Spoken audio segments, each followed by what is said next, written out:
Today, in this video, I'm gonna explain how to check game hours played on PS4 and PS5 games on PS5.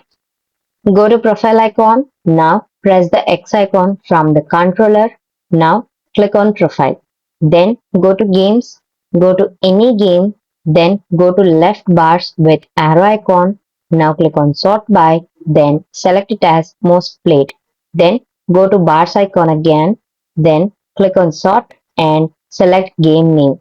Then click on genre and filter or go to platform and select PS4 or PS5 or both. Then reset the filters. By following the steps, you can check game hours played on PS4 and PS5. This video helped you out, please leave a like and comment down below. If this worked for you, thanks for watching.